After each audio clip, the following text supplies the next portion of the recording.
Harper Audio presents On the Road by Jack Kerouac, performed by Matt Dillon. I first met Dean not long after my wife and I split up.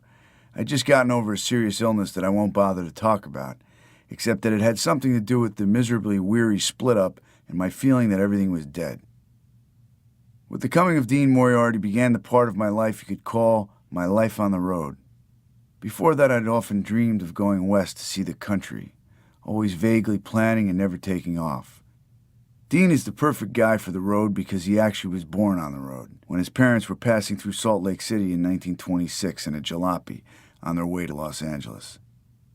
First reports of him came to me through Chad King, who'd shown me a few letters from him written in a New Mexico reform school.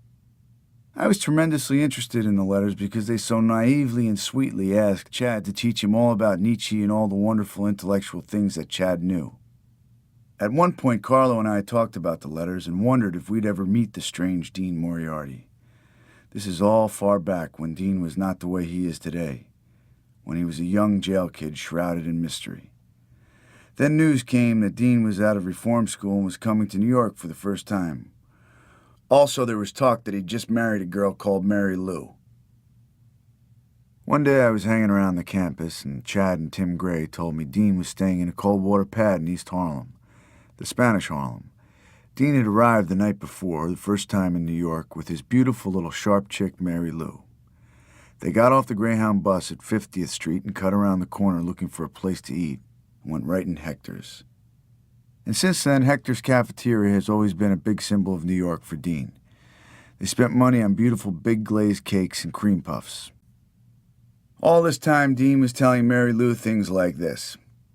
Now, darling, here we are in New York, and although I haven't quite told you everything that I was thinking about when we crossed Missouri, and especially at the point when we passed the Boonville Reformatory, which reminded me of my jail problem, it is absolutely necessary now to postpone all those leftover things concerning our personal love things, and at once begin thinking of specific work-life plans. And so on in the way that he had in those early days. I went to the Coldwater flat with the boys, and Dean came to the door in his shorts. Mary Lou was jumping off the couch. Dean had dispatched the occupant of the apartment to the kitchen, probably to make coffee, while he proceeded with his love problems. For to him, sex was the one and only holy and important thing in life, although he had to sweat and curse to make a living and so on. You saw that in the way he stood bobbing his head, always looking down, nodding, like a young boxer to instructions, to make you think he was listening to every word, throwing in 1,000 yeses and that's rights. My first impression of Dean was of a young Gene Autry, trim, thin-hipped, blue-eyed, with a real Oklahoma accent, a sideburns hero of the snowy West. In fact, he'd just been working on a ranch, Ed Walls in Colorado, before marrying Mary Lou and coming east. Mary Lou was a pretty blonde with immense ringlets of hair, like a sea of golden tresses.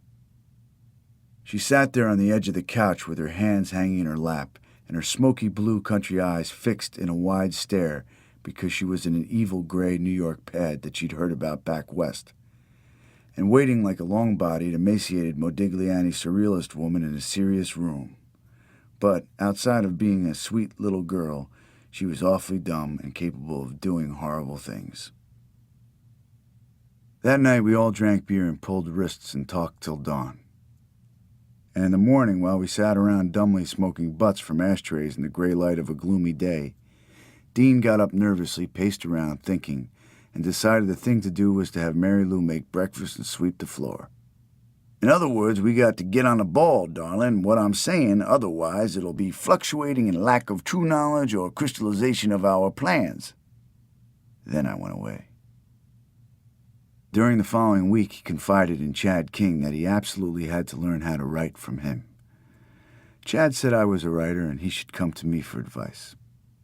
Meanwhile, Dean had gotten a job in a parking lot, had a fight with Mary Lou in their Hoboken apartment. God knows why they went there. And she was so mad and so down-deep vindictive that she reported to the police some false trumped-up hysterical crazy charge, and Dean had to land from Hoboken. So he had no place to live. He came right out to Paterson, New Jersey, where I was living with my aunt, and one night while I was studying, there was a knock on the door, and there was Dean. bowing, shuffling obsequiously in the dark of the hall, saying, "Hello, you remember me? Dean Moriarty. I've come to ask you to show me how to write." "And where's Mary Lou?" I asked. And Dean said she'd apparently hoarded a few dollars together and gone back to Denver. The whore! So we went out to have a few beers because we couldn't talk like we wanted to talk in front of my aunt, who sat in the living room reading her paper. She took one look at Dean and decided that he was a madman. In the bar, I told Dean, "Hell, man, I know very well you didn't come to me only to want to become a writer. And after all, what do I really know about it, except that you've got to stick to it with the energy of a Benny addict?" "Yes, of course, I know exactly what you mean. In fact, all of those problems have occurred to me. But the thing that I want is the realization of those factors that should one depend on Schopenhauer's dichotomy for any inwardly realized," and so on in that way. Things I understood not a bit, and he himself didn't. In those days, he really didn't know what he was talking about. That is to say, he was a young jail kid, all hung up on the wonderful possibilities of becoming a real intellectual. And he liked to talk in the tone and using the words, but in a jumbled way that he'd heard from real intellectuals. Although, mind you, he wasn't so naive as that and all other things. And it took him just a few months with Karl Marx to become completely in there with all the terms and jargon. Nonetheless, we understood each other on other levels of madness. And I agreed that he could stay at my house till he found a job. And furthermore, we agreed to go out west sometime. That was the winter of 1947. One night when Dean ate supper at my house, he already had the parking lot job in New York, he leaned over my shoulder as I typed rapidly away and said, "Come on, man, those girls won't wait. Make it fast." I said, "Hold on just a minute. I'll be right with you as soon as I finish this chapter." And it was one of the best chapters in the book. Then I dressed and off we flew to New York to meet some girls. As we rode in the bus in the weird phosphorescent void of the Lincoln Tunnel, we leaned on each other with fingers waving and yelled and talked excitedly. And I was beginning to get the bug like Dean. He was simply a youth tremendously excited with life. And though he was a con man, he was only conning because he wanted so much to live and to get involved with people who would otherwise pay no attention to him. He was conning me, and I knew it, for room and board and how to write, etc. And he knew I knew. This has been the basis of our relationship. But I didn't care, and we got along fine. No pestering, no catering. We tiptoed around each other like heartbreaking new friends. I began to learn from him as much as he probably learned from me. As far as my work was concerned, he said, "Go ahead, everything you do is great." He watched over my shoulder as I wrote stories, yelling, "Yes, that's right. Wow, man, phew." He wiped his face with his handkerchief. "Man, wow, there's so many things to do, so many things to write. How do you even begin to get it all down and without modified restraints and all hung up on like literary inhibitions and grammatical fears?" "That's right, man, now you're talking." And a kind of holy lightning I saw flashing from his excitement and his visions, which he described so torrentially that people in buses looked around to see the overexcited nut. In the West, he'd spent a third of his time in the pool hall, a third in jail, and a third in the public library. They'd see him rushing eagerly down the winter streets bareheaded, carrying books to the pool hall, or climbing trees to get in the attics of buddies where he'd spent days reading or hiding from the law. We went to New York. I forget what the situation was. 2 colored girls. There were no girls there. They were supposed to meet him in a diner and didn't show up. We went to his parking lot where he had a few things to do. Change his clothes in the shack and back and spruce up a bit in front of a cracked mirror and so on. And then we took off. And that was the night Dean met Karl Marx. A tremendous thing happened when Dean met Karl Marx. 2 keen minds that they are, they took to each other at the drop of a hat. 2 piercing eyes glanced into 2 piercing eyes. The holy con man with the shining mind, and the sorrowful, poetic con man with the dark mind that is Karl Marx. From that moment on, I saw very little of Dean, and I was a little sorry, too. Their energies met head-on. I was a lout compared. I couldn't keep up with him. The whole mad swirl of everything that was to come began then. It would mix up all my friends and all I had left of my family in a big dust cloud over the American night.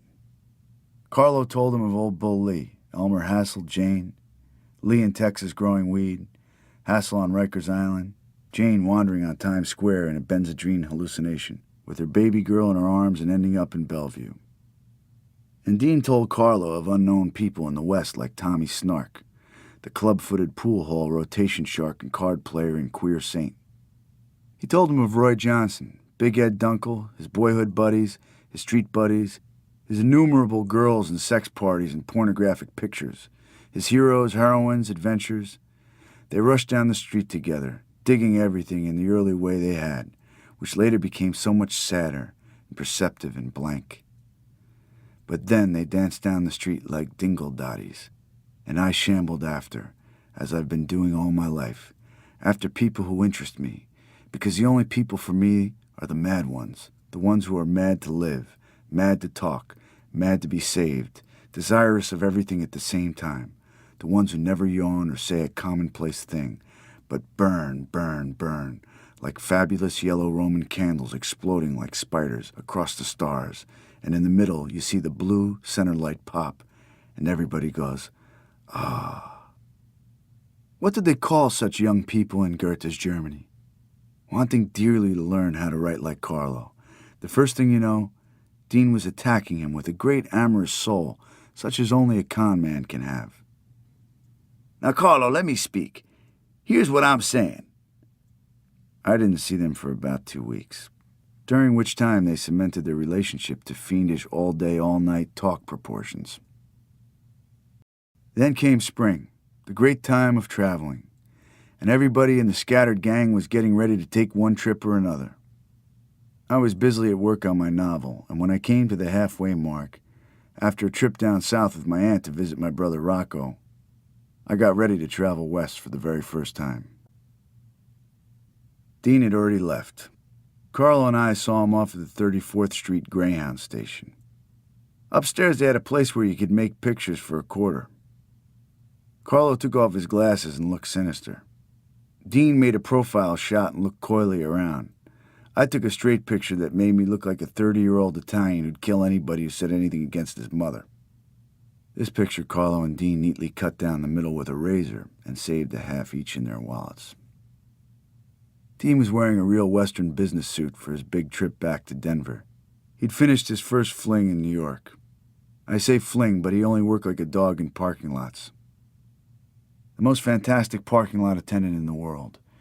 He can back a car 40 miles an hour into a tight squeeze and stop at the wall, jump out, race among the fenders, leap into another car, circle it 50 miles an hour in a narrow space, back swiftly into a tight spot, hump, snap the car with the emergency so that you see it bounce as he flies out, then clear to the ticket shack, sprinting like a track star, hand a ticket, leap into a newly arrived car before the owner's half out, leap literally under him as he steps out, start the car with the door flapping, and roar off to the next available spot. Arc, pop in, brake, out, run. Working like that without pause 8 hours a night. Evening rush hours, after theater rush hours, in greasy wino pants, with a frayed fur-lined jacket and beach shoes that flap. Now he bought a new suit to go back in. Blue with pencil stripes, vest and all. $11 on 3rd Avenue, with a watch and watch chain. And a portable typewriter with which he was going to start writing in a Denver rooming house as soon as he got a job there. We had a farewell meal of Franks and beans in a 7th Avenue Rikers, and then Dean got on the bus that said Chicago and roared off into the night. There went our Wrangler. I promised myself to go the same way when the spring really bloomed and opened up the land. And this was really the way that my whole road experience began. And the things that were to come are too fantastic not to tell.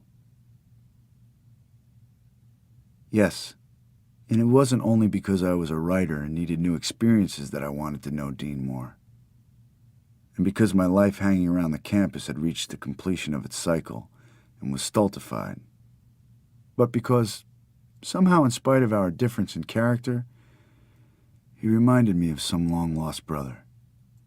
The sight of his suffering, bony face, with the long sideburns and his straining, muscular, sweating neck, made me remember my boyhood in those dye dumps and swim holes and riversides of Patterson and the Passaic.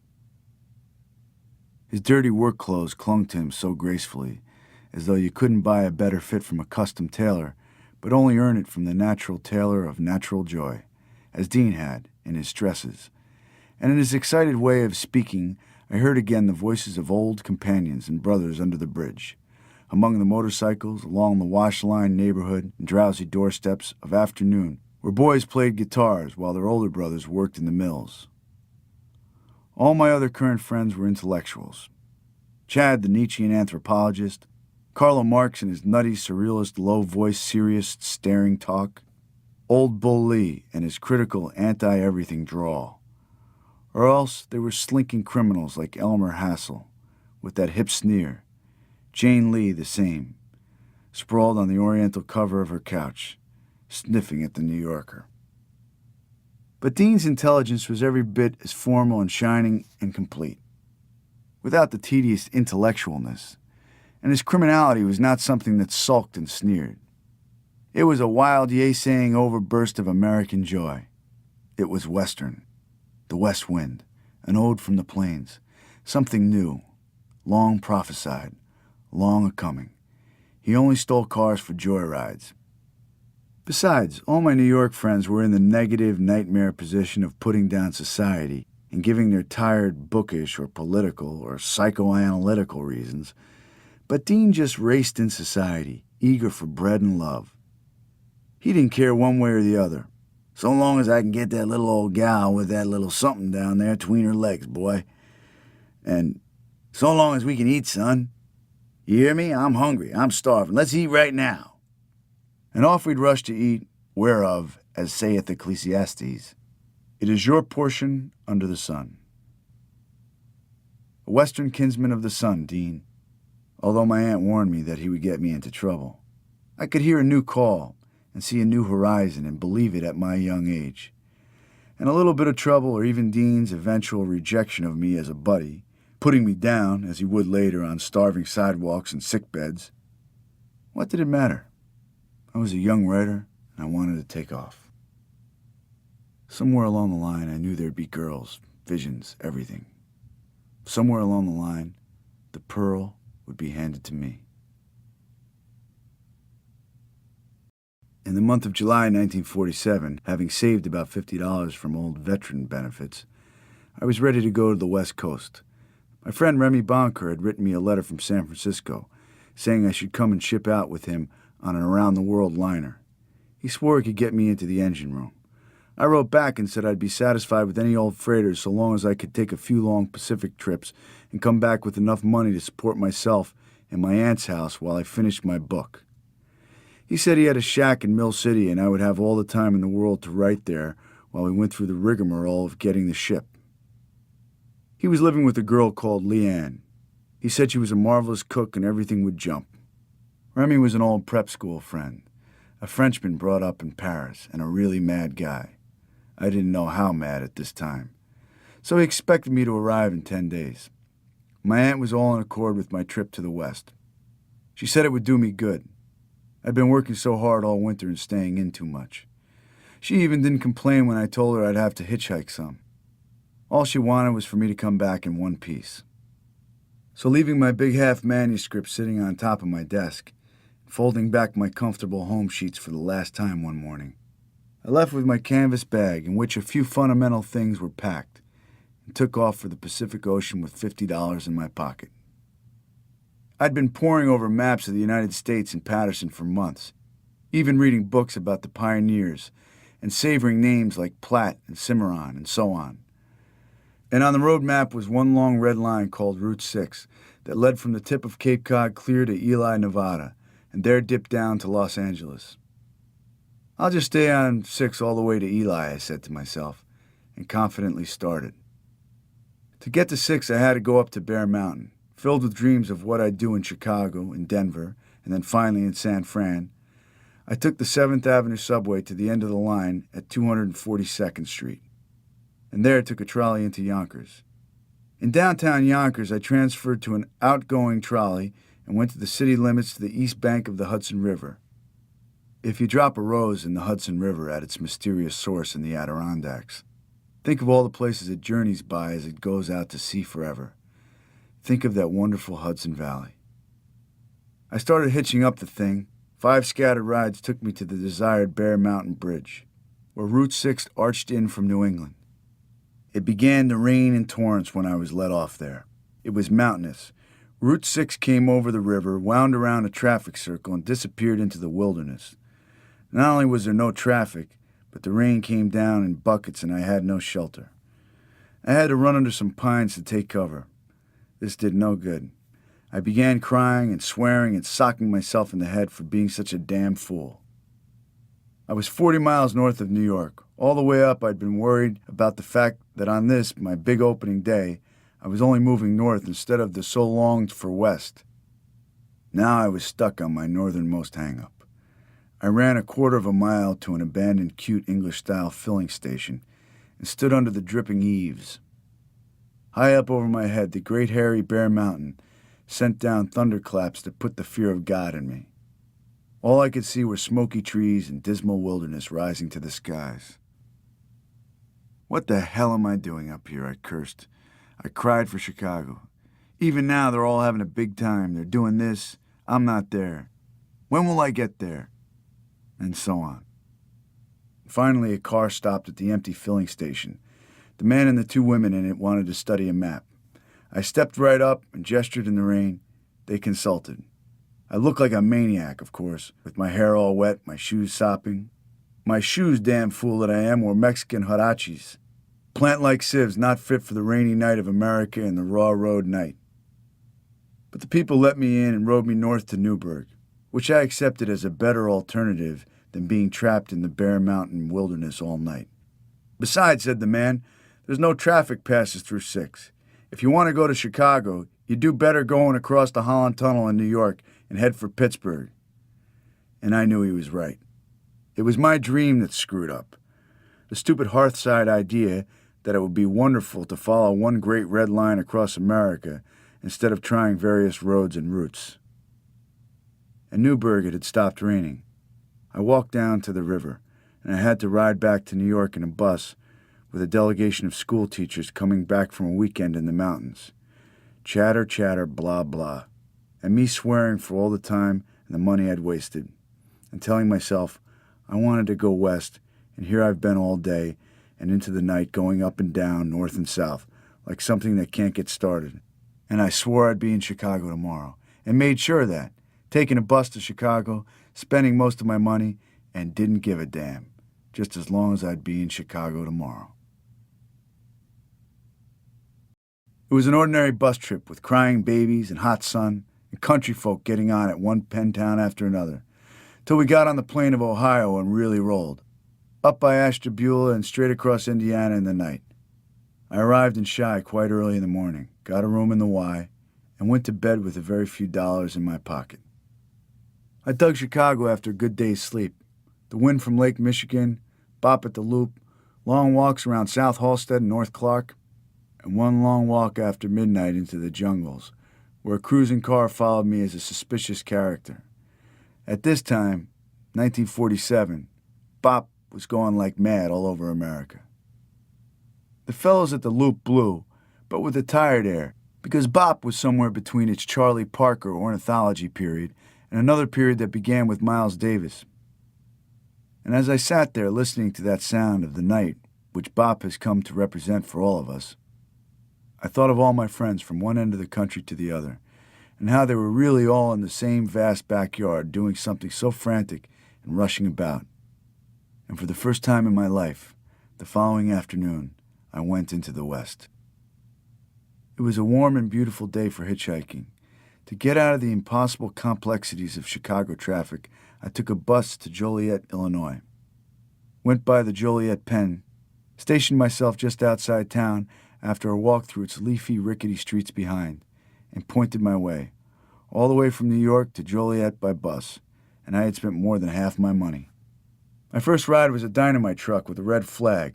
About 30 miles into Great Green, Illinois, the truck driver pointing out the place where Route 6, which we were on, intersects Route 66, before they both shoot west for incredible distances. Along about 3 in the afternoon, after an apple pie and ice cream in a roadside stand, a woman stopped for me in a little coupe. I had a twinge of hard joy as I ran after the car. But she was a middle-aged woman. actually the mother of sons my age, and wanted somebody to help her drive to Iowa. I was all for it.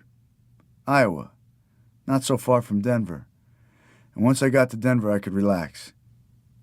She drove the first few hours, at one point insisting on visiting an old church somewhere, as if we were tourists. And then I took over the wheel, and, though I'm not much of a driver, drove clear through the rest of Illinois to Davenport, Iowa, via Rock Island. And here, for the first time in my life, I saw my beloved Mississippi River, dry in the summer haze, low water with its big rank smell that smells like the raw body of America itself because it washes it up. Rock Island, railroad tracks, shacks, small downtown section, and over the bridge to Davenport.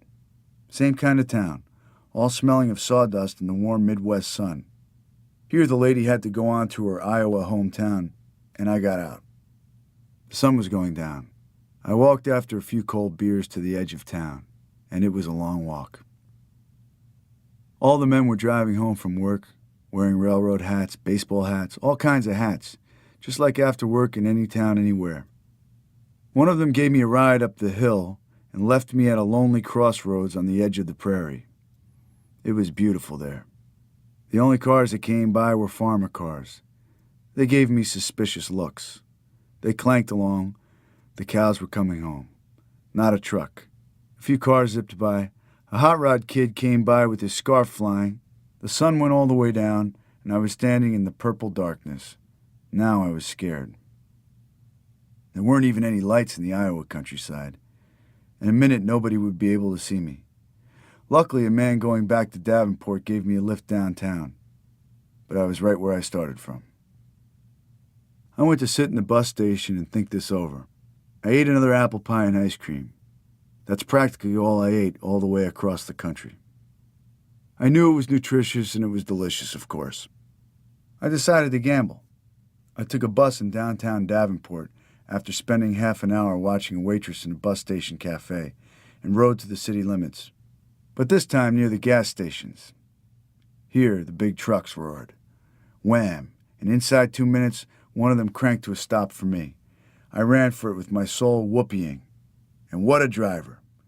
A great big tough truck driver with popping eyes and a hoarse raspy voice, who just slammed and kicked at everything and got his rig underway and paid hardly any attention to me. So I could rest my tired soul a little. For one of the biggest troubles hitchhiking is having to talk to innumerable people. Make them feel that they didn't make a mistake picking you up. Even entertain them almost. All of which is a great strain when you're going all the way and don't plan to sleep in hotels. The guy just yelled above the roar, and all I had to do was yell back, and we relaxed. And he bawled that thing clear to Iowa City and yelled me the funniest stories about how he got around the law in every town that had an unfair speed limit, saying over and over again, "Them goddamn cops can't put no flies on my ass." Just as we rolled into Iowa City, he saw another truck coming behind us, and because he had to turn off at Iowa City, he blinked his taillights at the other guy and slowed down for me to jump out, which I did with my bag. And the other truck, acknowledging this exchange, stopped for me. And once again, in the twink of nothing, I was in another big high cab, all set to go hundreds of miles across the night, and I was happy. And the new truck driver was as crazy as the other and yelled just as much. And all I had to do was lean back and roll on.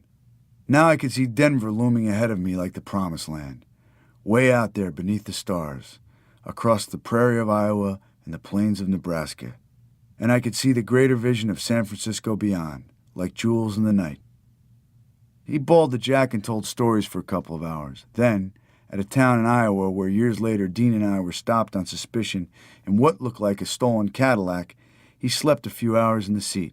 I slept too, and took one little walk along the lonely brick walls illuminated by one lamp, with the prairie brooding at the end of each little street and the smell of corn like dew in the night. He woke up with a start at dawn. Off we roared, and an hour later the smoke of Des Moines appeared ahead over the green cornfields.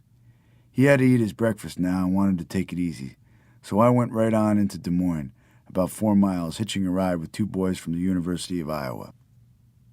And it was strange sitting in their brand new comfortable car and hearing them talk of exams as we zoomed smoothly into town.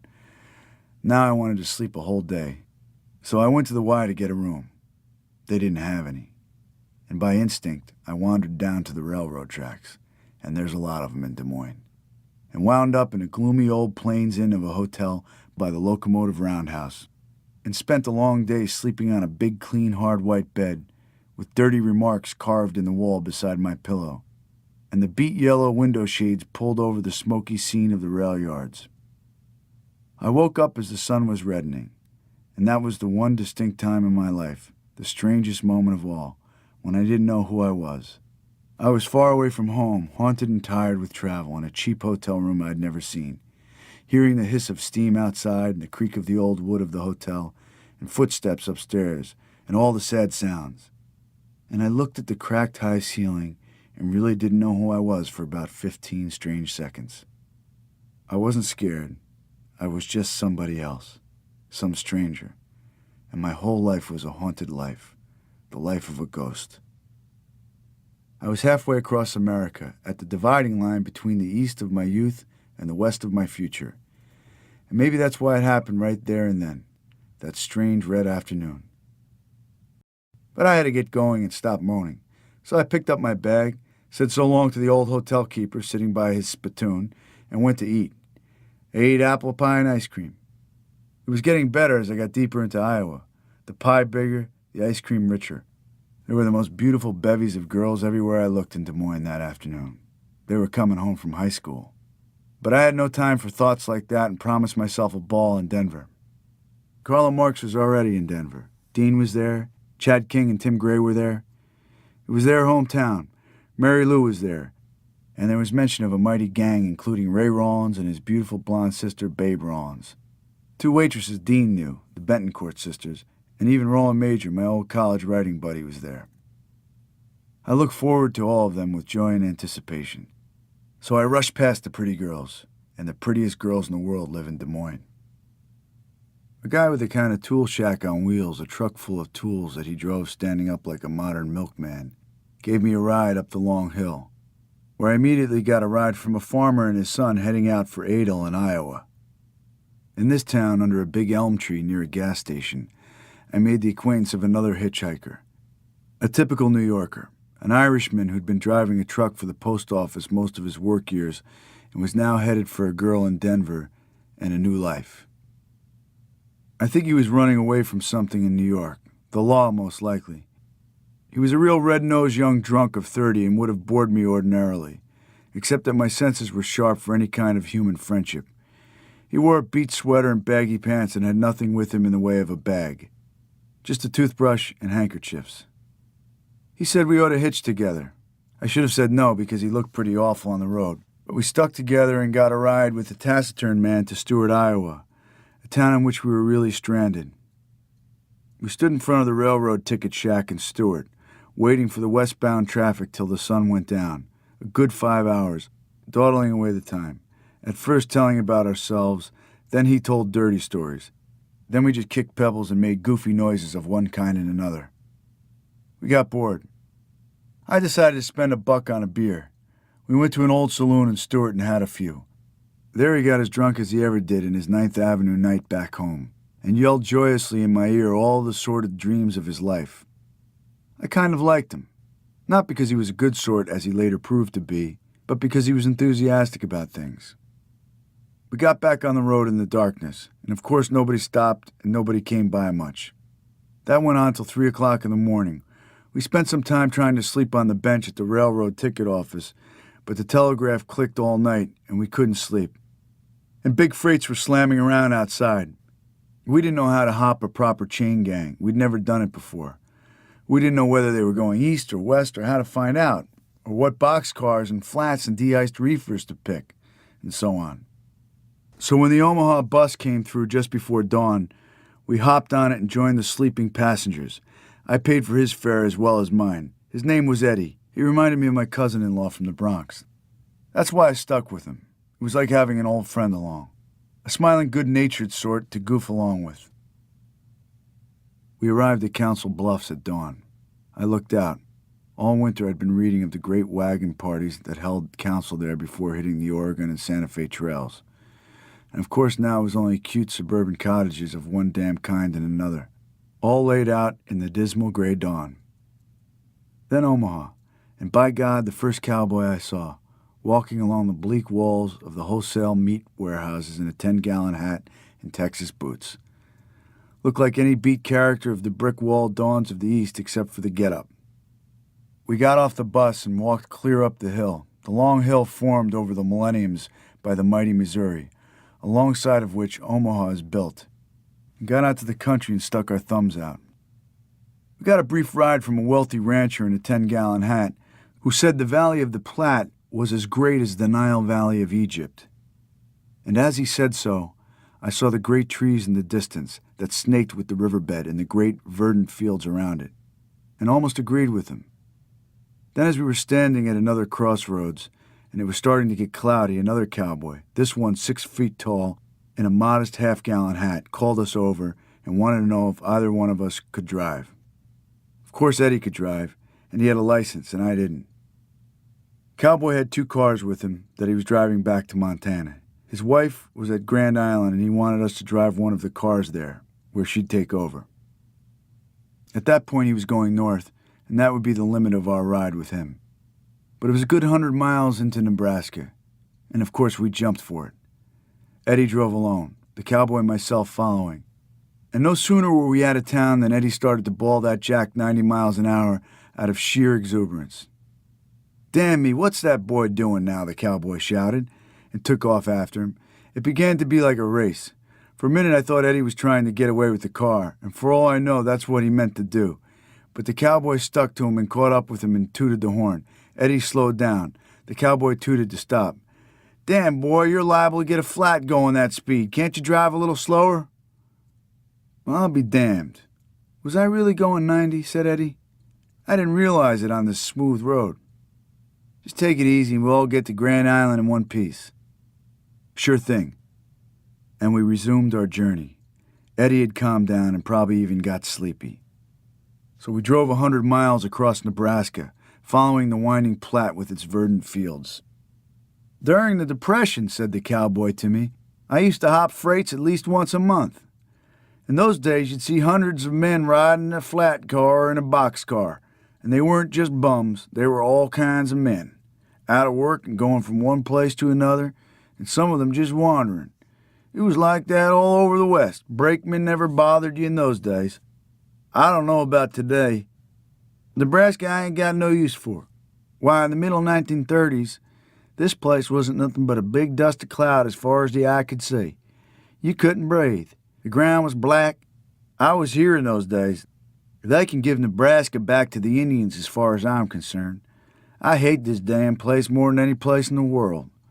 Montana's my home now, Missoula. You come up there sometime and see God's country." Later in the afternoon, I slept when he got tired talking. He was an interesting talker. We stopped along the road for a bite to eat.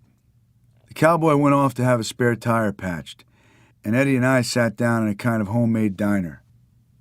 I heard a great laugh, the greatest laugh in the world. And here came this rawhide old-timer Nebraska farmer with a bunch of other boys into the diner. You could hear his raspy cries clear across the plains, across the whole gray world of them that day. Everybody else laughed with him. He didn't have a care in the world and had the hugest regard for everybody. I said to myself, "Wham! Listen to that man laugh.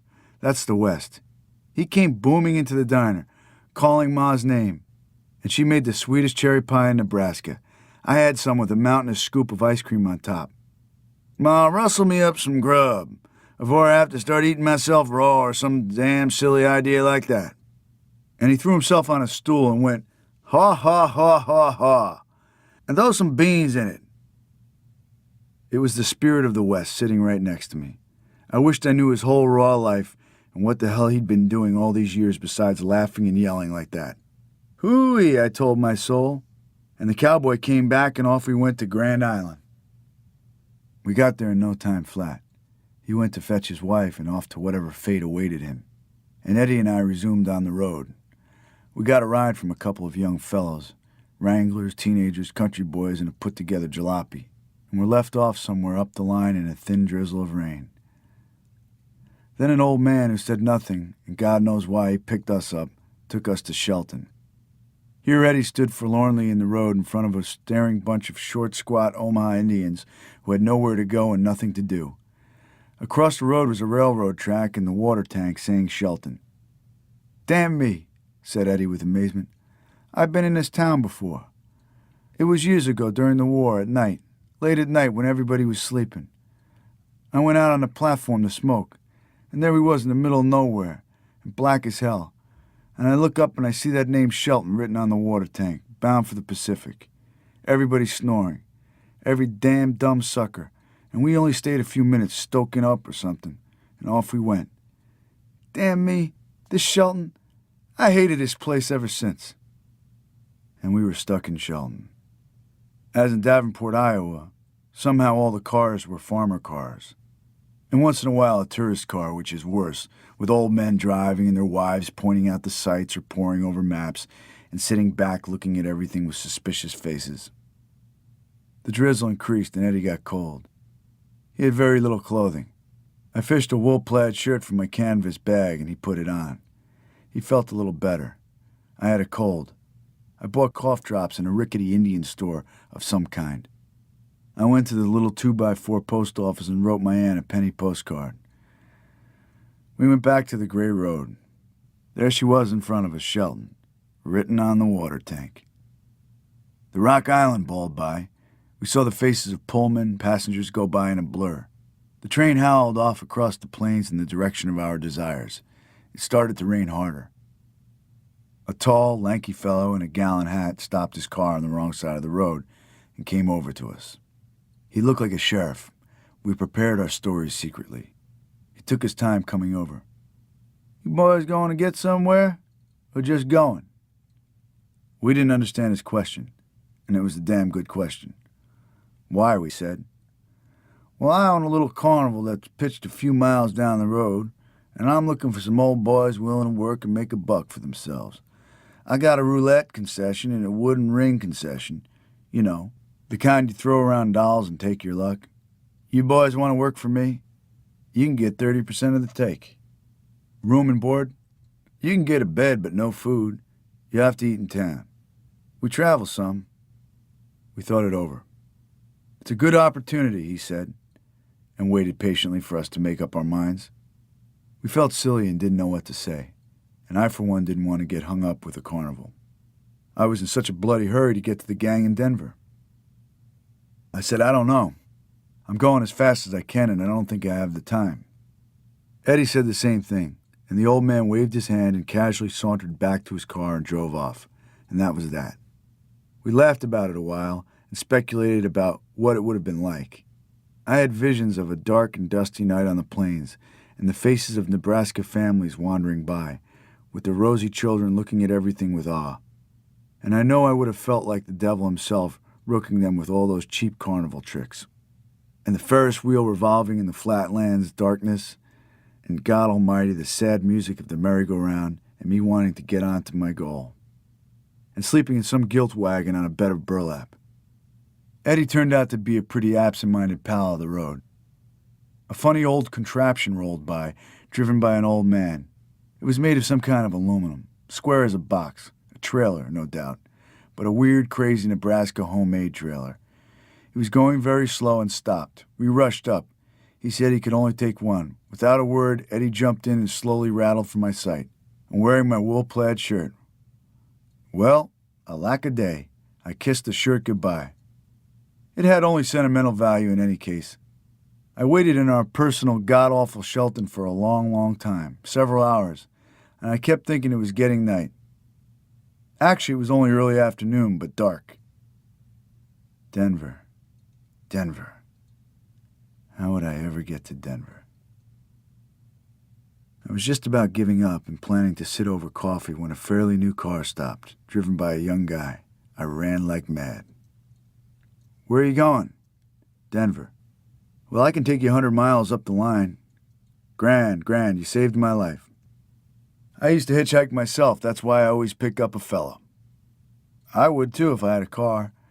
And so we talked, and he told me about his life, which wasn't very interesting, and I started to sleep some, and woke up right outside the town of Gothenburg, where he let me off. The greatest ride in my life was about to come up. A truck with a flat board at the back with about 6 or 7 boys sprawled out on it. And the drivers, 2 young blonde farmers from Minnesota, were picking up every single soul they found on that road. The most smiling, cheerful couple of handsome bumpkins you could ever wish to see. Both wearing cotton shirts and overalls, nothing else. Both thick-wristed and earnest, with broad how-are-you smiles for anybody and anything that came across their path. I ran up, said, "Is there room?" They said, "Sure, hop on. There's room for everybody." I wasn't on the flatboard before the truck roared off. I lurched, a rider grabbed me, and I sat down. Somebody passed a bottle of rot gut, the bottom of it. I took a big swig in the wild, lyrical, drizzling air of Nebraska. "Woo-wee! Here we go," yelled a kid in a baseball cap, and they gunned up the truck to 70 and passed everybody on the road. "We've been riding this son of a bitch since Des Moines.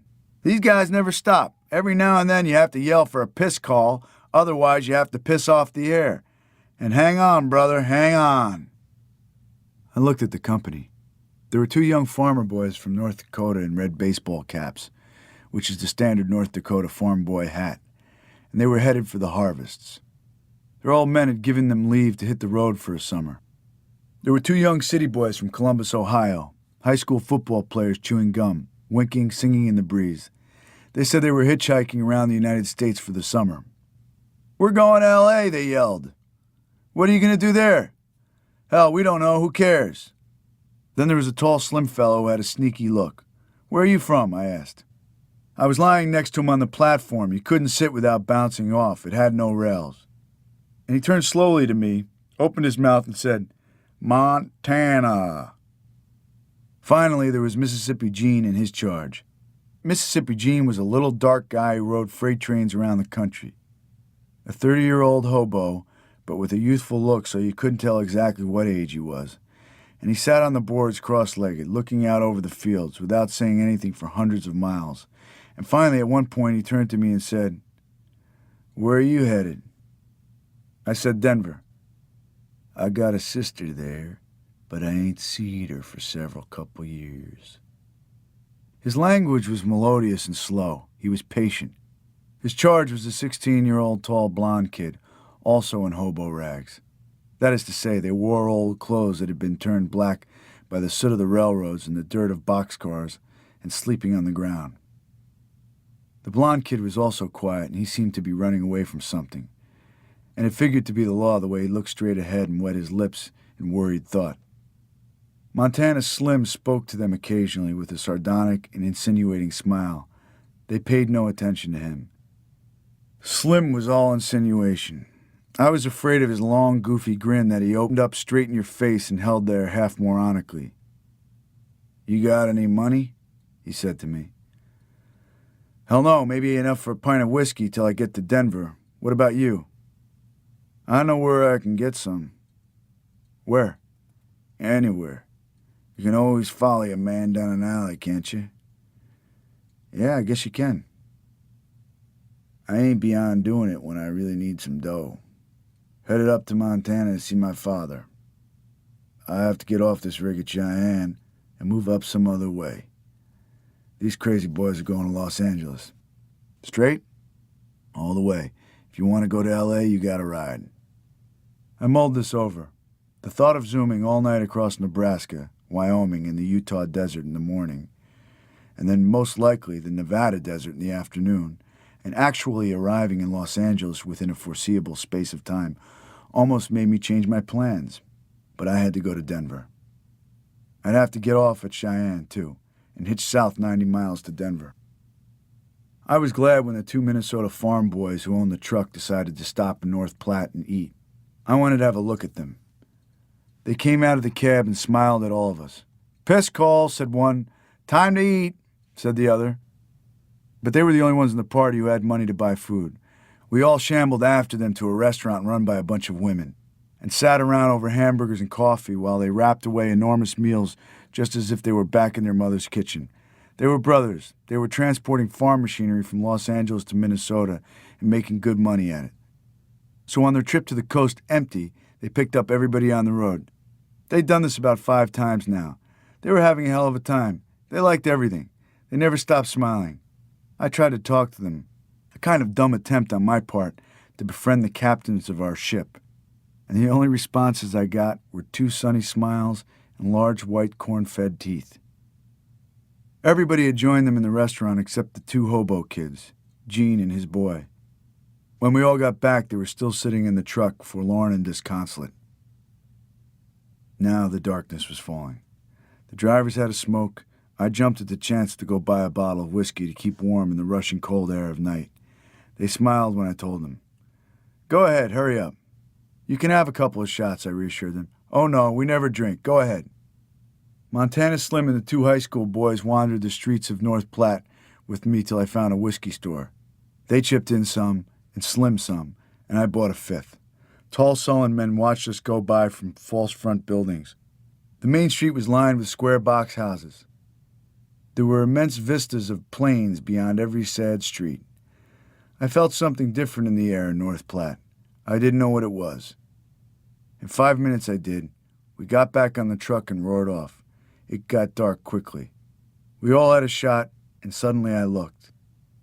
And the verdant farm fields of the Platte began to disappear, and in their stead, so far you couldn't see to the end, appeared long flat wastelands of sand and sagebrush. I was astounded. "What in the hell is this?" I cried out to Slim.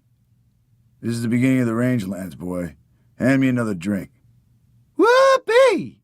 yelled the high school boys. "Columbus, so long. What would Sparky and the boys say if they was here?" "Yow!"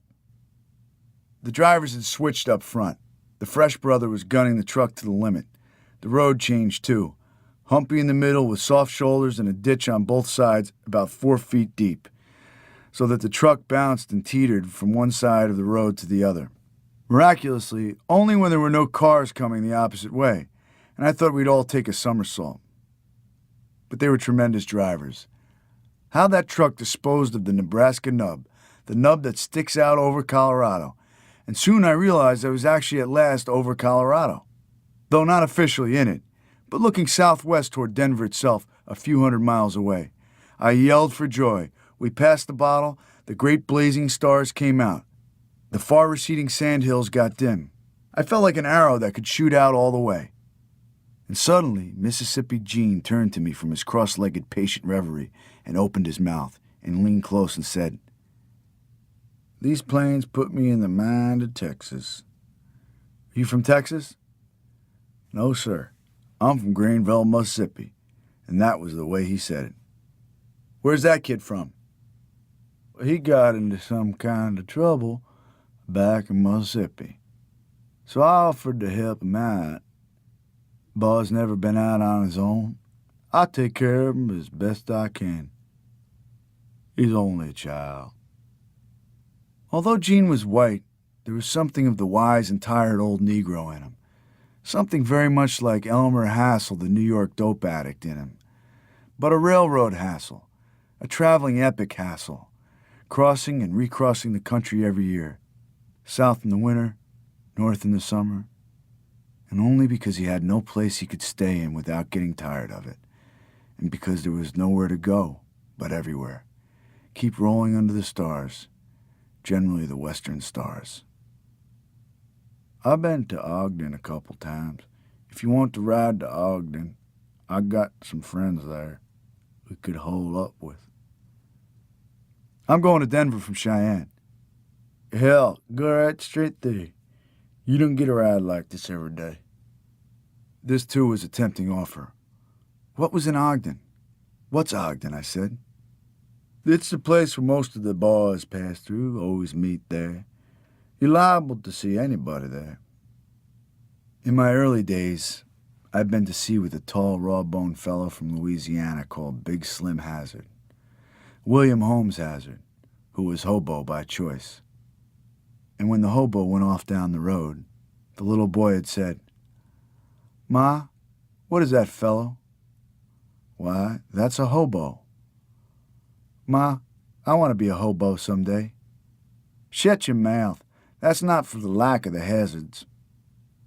But he never forgot that day, and when he grew up after a short spell playing football at LSU, he did become a hobo. Big Slim and I spent many nights telling stories and spitting tobacco juice in paper containers. There was something so indubitably reminiscent of Big Slim Hazard in Mississippi Gene's demeanor that I said, "Do you happen to have met a fella called Big Slim Hazard somewhere?" And he said, "You mean the tall fella with the big laugh?" "Well, that sounds like him. He came from Ruston, Louisiana." "That's right. Louisiana Slim, he's sometimes called." "Yes, sir. I sure have met Big Slim." "And he used to work in the East Texas oil fields?" "East Texas is right. And now he's punching cows." And that was exactly right. And still I couldn't believe Gene could have really known Slim, whom I'd been looking for, more or less, for years. "And he used to work in tugboats in New York?" "Well, now, I don't know about that. I guess you only knew him in the West." "I reckon. I ain't never been to New York." "Well, damn me. I'm amazed you know him. This is a big country, yet I knew you must have known him." "Yes, sir. I know Big Slim pretty well. Always generous with his money, when he's got some. Mean, tough fella, too. I seen him flatten a policeman in the yards of Cheyenne, one punch." That sounded like Big Slim. He was always practicing that one punch in the air. He looked like Jack Dempsey, but a young Jack Dempsey who drank. "Damn!" I yelled into the wind and had another shot. And by now I was feeling pretty good. Every shot was wiped away by the rushing wind of the open truck. Wiped away of its bad effects, and the good effects sank in my stomach. "Cheyenne, here I come," I sang. "Denver, look out for your boy." Montana Slim turned to me, pointed at my shoes, and commented, "You reckon if you put them things in the ground, something'll grow up?" Without cracking a smile, of course, and the other boys heard him and laughed. And they were the silliest shoes in America. I brought them along specifically because I didn't want my feet to sweat in the hot road, and except for the rain in Bear Mountain, they proved to be the best possible shoes for my journey. So I laughed with them.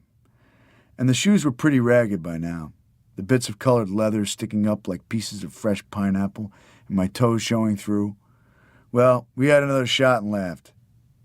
As in a dream, we zoomed through small crossroad towns, smack out of the darkness, and past long lines of lounging harvest hands and cowboys in the night. They watched us pass in one motion of the head, and we saw them slap their thighs from the continuing dark the other side of town. We were a funny-looking crew. A lot of men were in the country at that time of year. It was harvest time.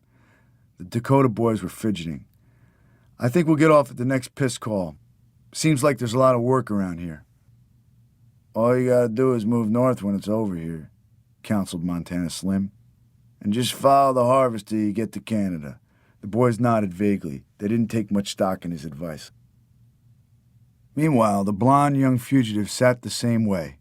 Every now and then, Gene leaned out of his Buddhistic trance over the rushing dark plains and said something tenderly in the boy's ear. The boy nodded. Gene was taking care of him, of his moods and his fears. I wondered where the hell they would go and what they would do. They had no cigarettes. I squandered my pack on them. I loved them so. They were grateful and gracious. They never asked. I kept offering. Montana Slim had his own, but never passed the pack. We zoomed through another crossroads town, past another line of tall, lanky men in jeans, clustered in the dim light like moths on the desert, and returned to the tremendous darkness. And the stars overhead were pure and bright because of the increasingly thin air as we mounted the high hill of the western plateau, about a foot a mile, so they say. And no trees obstructing any low-leveled stars anywhere. And once I saw a moody white-faced cow in the sage by the road as we flitted by. It was like riding a railroad train, just as steady and just as straight. By and by we came to a town, slowed down, and Montana Slim said, "Ah, piss call." But the Minnesotans didn't stop and went right on through. "Damn, I gotta go," said Slim. "Go over the side," said somebody. "Well, I will." And slowly, as we all watched, he inched to the back of the platform on his haunch, holding on as best he could till his legs dangled over. Somebody knocked on the window of the cab to bring this to the attention of the brothers. Their great smiles broke as they turned. And just as Slim was ready to proceed, precarious as it was already, they began zigzagging the truck at 70 miles an hour. He fell back a moment. We saw a whale's spout in the air. He struggled back to a sitting position. They swung the truck. Wham! Over he went on his side, watering all over himself. In the roar, we could hear him faintly cursing, like the whine of a man far across the hills. Damn! Damn! He never knew we were doing this deliberately. He just struggled, as grim as Job. When he was finished as such, he was wringing wet, and now he had to edge and shimmy his way back, and with a most woebegone look, and everybody laughing except the sad blond boy, and the Minnesotans roaring in the cab, I handed him the bottle to make up for it. What the hell, he said. Was they doing that on purpose? They sure were. Well, damn me, I didn't know that. I know I tried it back in Nebraska and didn't have half so much trouble. We came suddenly into the town of Ogallala, and here the fellows in the cab called out, "Piss call," and with great good delight. Slim stood sullenly by the truck, rueing a lost opportunity. The two Dakota boys said goodbye to everybody and figured they'd start harvesting here. We watched them disappear in the night toward the shacks at the end of town, where lights were burning, where a watcher of the night in jeans said the employment men would be. I had to buy more cigarettes. Jean and the blonde boy followed me to stretch their legs. I walked into the least likely place in the world, a kind of lonely plain soda fountain for the local teenage girls and boys. They were dancing, a few of them, to the music on the jukebox. There was a lull when we came in. Jean and Blondie just stood there, looking at nobody. All they wanted was cigarettes. There were some pretty girls, too, and one of them made eyes at Blondie, and he never saw it. If he had, he wouldn't have cared. He was so sad and gone. I bought a pack for each of them. They thanked me. The truck was ready to go. It was getting on midnight now and cold. Gene, who'd been around the country more times than he could count on his fingers and toes, said the best thing to do now was for all of us to bundle up under the big tarpaulin or we'd freeze. In this manner, and with the rest of the bottle, we kept warm as the air grew ice cold and pinged our ears. The stars seemed to get brighter the more we climbed the high plains. We were in Wyoming now. Flat on my back, I stared straight up at the magnificent firmament, glorying in the time I was making, and how far I had come from Sad Bear Mountain after all, and tingling with kicks at the thought of what lay ahead of me in Denver. Whatever it would be. And Mississippi Gene began to sing a song. He sang it in a melodious, quiet voice, with a river accent, and it was simple. Just, I got a pretty little girl. She's a sweet 16. She's the prettiest thing you ever seen. Repeating it with other lines thrown in, all concerning how far he'd been and how he wished he could go back to her, but he'd done lost her. I said, Gene, that's the prettiest song. It's the sweetest I know, he said, with a smile. I hope you get where you're going, and be happy when you do. I always make out and move along one way or the other. Montana Slim was asleep. He woke up and he said to me, Hey, Blackie, how about you and me investigating Cheyenne together tonight before you go to Denver? Sure thing. I was drunk enough to go for anything. As the truck reached the outskirts of Cheyenne, we saw the high red lights of a local radio station, and suddenly we were bucking through a great crowd of people that poured along both sidewalks. Hell's bells, it's Wild West week, said Slim. Big crowds of businessmen, fat businessmen in boots and 10-gallon hats with their hefty wives in cowgirl attire, bustled and whooped on the wooden sidewalks of old Cheyenne. Farther down were the long, stringy boulevard lights of new downtown Cheyenne, but the celebration was focusing on Old Town. Blank guns went off, the saloons were crowded to the sidewalk. I was amazed, and at the same time I felt it was ridiculous. In my first shot at the West, I was seeing to what absurd devices it had fallen to keep its proud tradition. We had to jump off the truck and say goodbye. The Minnesotans weren't interested in hanging around. It was sad to see them go, and I realized I would never see any of them again. But that's the way it was. You'll freeze your ass tonight, I warned. Then you'll burn 'em in the desert tomorrow afternoon. It's all right with me as long as we get out of this cold night, said Gene. and the truck left, threading its way through the crowds, and nobody paying attention to the strangeness of the kids inside the tarpaulin, staring at the town like babes from a coverlet. I watched it disappear into the night.